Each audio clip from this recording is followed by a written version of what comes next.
Posle analize ugovora o kupovini stana u Beogradu na vodi do kojeg je došao Insider.net, postavlja se pitanje šta u ceo projekat ulažu strani investitori, jer kupci zapravo plaćaju gradnju u svakoj fazi, a da pri tome nije jasno ni kakve su garancije da će projekat biti završen. U ugovoru se naime navode brojni razlozi da se stanovi ne završe u roku, pa čak i Božja volja, revolucija ili uzurpacija vlasti. Posle više pokušaja da dobijemo izjavu od direktora firme Beograd na vodi Nikole Nedeljkovića, pitanja smo na zahtev PR službe uputili i pisanim putem, da bi direktor mogao da se spremi za razgovor. Međutim, nakon 10 dana upornog insistiranja da dobijemo izjavu, odgovore nam je uputila PR služba, uz objašnjenje da direktor u narednom periodu neće imati vremena da odgovori na 3 pitanja. Na pitanje Insider.neta koliko su dosadašnja ulaganja stranog investitora u projekat Beograd na vodi, u pisanom odgovoru se navodi da investitor Eagle Hills uložio već 20 miliona evra sopstvenog kapitala u zajedničku kompaniju Beograd na vodi d.o.o., a da je u toku unos dodatnih 20 miliona evra, u skladu sa dogovorenim planovima. Drugi način finansiranja izgradnje biće i pretprodaja stanova, ali manjim delom, tvrde iz ove kompanije, iako se u ugovoru navodi da kupac plaća svaku fazu gradnje. U odgovoru PR službe takođe se navodi da je želja i volja investitora koji ulaga u projekte širom sveta dovoljno garancija i dokaz da imaju dugoročne planove i odlučnost da stanovi budu izgrađeni do kraja. Novac koji će kupci uplaćivati nakon završetka svake faze je druga garancija, navodi se u odgovorima dostavljenim Insider.netu. Iz ovih odgovora i dalje nije jasno kako će kupac biti zaštićen, ali ni šta u projekat ulažu strani investitori. Država Srbija je u zajedničku arapsko-srpsku firmu bez nadoknade unela najekskluzivnije zemljište u centru Beograda. U firmi Beograd na vodi država Srbija ima 32% vlasništva, a arapski investitor 68%.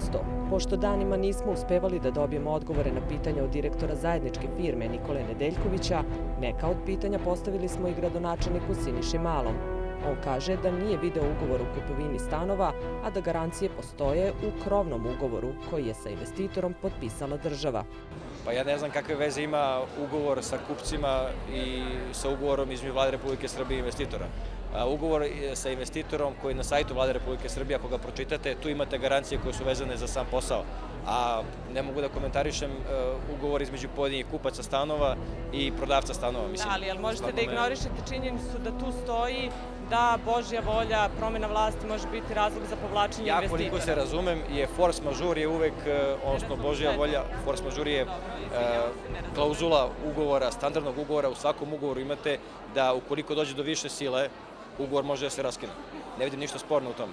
Ali to sigurno nije naznaka niti ukaz da se investitor povlači ili bilo šta. Kao očekivani datum useljenja u stan, u ugovoru do kojeg smo došli navodi se 31. mart 2018. godine. Međutim, navode se i brojni razlozi zbog kojih prodavac neće snositi odgovornost za probijanje rokova. Čitava tačka 14 ugovora posvećena je događajima više sile, a definiše se između ostalog kao akt bilo kog organa vlasti, republičkog ili lokalnog ili Božje delo, uključujući razne elementarne nepogode, rat, invaziju, građanski rat, revoluciju, ustanak, vojni puč ili uzurpaciju vlasti. Kao viša sila i opravdan razlog probijanja rokova navode se i radni sporovi, štrajk, obustava rada ili bojkot, prekid ili kvar komunalnih usluga, uključujući ograničenje električne energije, gasa, vode ili telefonske usluge. Da bi video ovaj ugovor o kupovini stana, potencijalni kupac mora da plati 1000 evra, a novac mu neće biti vraćen, čak i u slučaju da odluči da neće kupiti stan. Cena kvadrata u ovom budućem ekskluzivnom naselju je od 2500 do 2700 evra po kvadratu, a u ugovoru se detaljno navodi da gradnju u svakoj fazi plaćaju sami kupci. Gradonačelnik Beograda Siniša Mali prošle godine je izjavio da je vrednost celog projekta od 3,5 do 4 milijarde evra. Međutim, u ugovoru do kojeg smo došli navodi se da kupci stanova plaćaju svaku fazu izgradnje, pa nije jasno šta tačno ulaže strani investitor. Šta su konkretno dali investitori do sada i šta će dati do kraja? Novac. Pa ne znam u ovom trenutku koliko, to se radi o 10 miliona evra koje su već uložene u taj projekat. Ali nemojte da ste negativni i nemojte da čitate ugovore koji su vezani za kuprodaju stanova. Kako da ne čitam? Mislim, čitajte, ali nemojte tome da me pitate. To nije... Pa kako ja da znam? Čekajte, jel država ima suvlasništvo u tom? Naravno da ima, ali država ima i nadzorni odbor, ima i direktora, postoji mehanizam upravljanja koji treba ispoštovati. Direktor firme Beograd na vodi Nikola Nedeljković postavljen je na predlog većinskog vlasnika, odnosno stranog partnera, ali predstavlja i državu Srbiju kao manjinskog vlasnika. Podsjetimo, Insider.net je odgovore od direktora arapsko-srpske firme Nikole Nedeljkovića pokušao prvo da dobije 9. marta na Kopaonik Biznis forumu. Nedeljković je prvo obećao da će nam dati izjavu kada se završi panel na kojem učestvuje.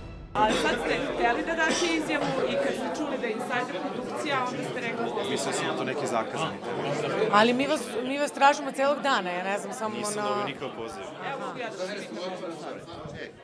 Dobar dan, dobar dan. Vrlo su Posle panela. Međutim, Nedeljković nije izašao iz sale pošto je završen panel na kojem je on govorio, već je ostao i na narednom panelu o obrazovanju.